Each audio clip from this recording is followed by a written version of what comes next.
debate about how 45 is abusing his role as Commander-in-Chief, or Squatter-in-Chief as I would like to call him, has an even darker nuclear dimension. If the squatter can misuse his authority to deploy troops against peaceful American protesters, might he also mishandle his authority to launch the nuclear football? Um, 4 years ago, the question of who should be trusted with the unchecked authority to start nuclear war rose to be a top squatter campaign issue, as Hillary Clinton said in a speech in San Diego on June 2nd, 2016.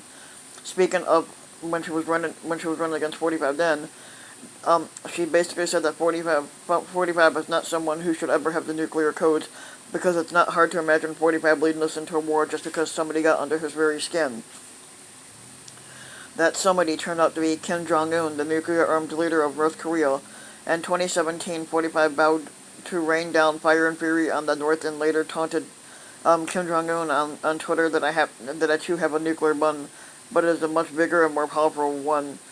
And my button and said that the button works. That could be interpreted as a threat to launch a nuclear strike. Unsettling as it may be, 45 has had the absolute authority to start a nuclear war. Within minutes, the squatter could unleash the equivalent of more than 10,000 Hiroshima bombs. He does not need a second opinion. The defense secretary has no say, and Congress has no say either, and it has no role. Yet it would mean the end of civilization as we know it. There is nothing stopping a nuclear war except for 45's brain, which technically 45 doesn't have a fucking brain anyway. Ben Rhodes, who served as a deputy national security advisor to Obama, says in our new book, The Bun, that should be concerning to people. 45 is not the first, and he's unlikely to be the last squatter to raise these concerns. Giving any squatter such unchecked authority entails significant risk. There was always some chance that a squatter at the moment it matters, maybe uninformed and impulsive like 45, drinks to excess like Richard Nixon, or is engaged in some other activity that could cloud his or her judgment. Squatters, like all of us, make mistakes. Squatters, like every human being, make mistakes. They are only human. So why do we give so much power to one fallible human? It started 75 years ago when Harry Truman, who was then president, was shown the devastation of Hiroshima and Nagasaki, and determined not to use the atomic bomb again. To him, that meant keeping it out of military hands. Truman declared that no more atomic bombs could be dropped unless he personally authorized it, and the bomb has not been used since. But in addition to a laudable civilian control, Truman set the dangerous precedent of one person control. Atomic bombs became the squatters' weapons, and so authority was reinforced as both the United States and the Soviet Union deployed ballistic missiles that could span the globe in 30 minutes or less. And the awesome ability to launch hundreds of the thermonuclear weapons in mere minutes came with grave dangers. Would any squatter be able to make a wise decision under such crushing time pressures? What if it was a false alarm? How would the squatter know? This is not idle worry. We came close to blundering into nuclear war several times during the Cold War, and they were all false alarms in particular, false alarms in particular are a real and growing concern. Dr. Perry experienced a false alarm 40 years ago, on June 3rd, 1980, when a faulty 46-cent computer chip indicated the launch of hundreds of missiles from the Soviet Union, but luckily that malfunction was caught in time. Today, false alarms are even more likely because our weapons and warning systems are vulnerable to cyber attacks like the one the United States conducted against Iran's uranium enrichment program in 2009. If a squatter launches nuclear weapons in response to a false alarm, he could start World War III by mistake.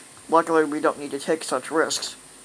The whole concept of a sole authority is built on the false assumption that Russia might launch a surprise first strike. The Cold War ended 30 years ago, and we know that Russia never seriously considered a first strike against the United States for the same reason that we never seriously considered a first strike against Russia. It would be a national suicide. Both sides have to assume that an attack would provoke an unacceptable nuclear retaliation. Both nations and much of the rest of the globe would be liberated. Starting such a war would be insanity.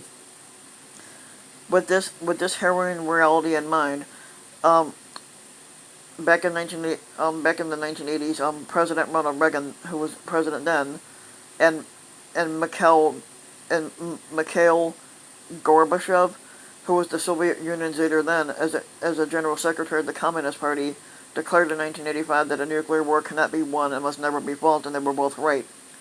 By focusing on an unlikely surprise attack, we are making it more likely that we will blunder into Armageddon. In a crisis situation, the last thing we should want is for the squatter to feel under pressure to make a quick decision like that.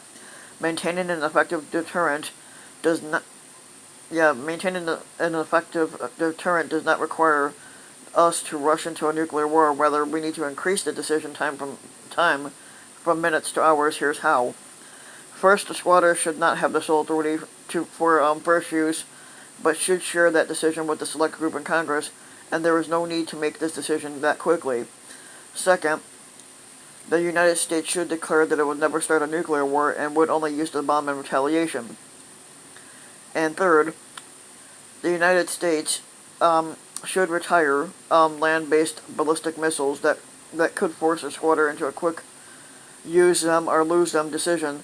These missiles are not needed for deterrence, which is ensured by survivable submarine-based weapons.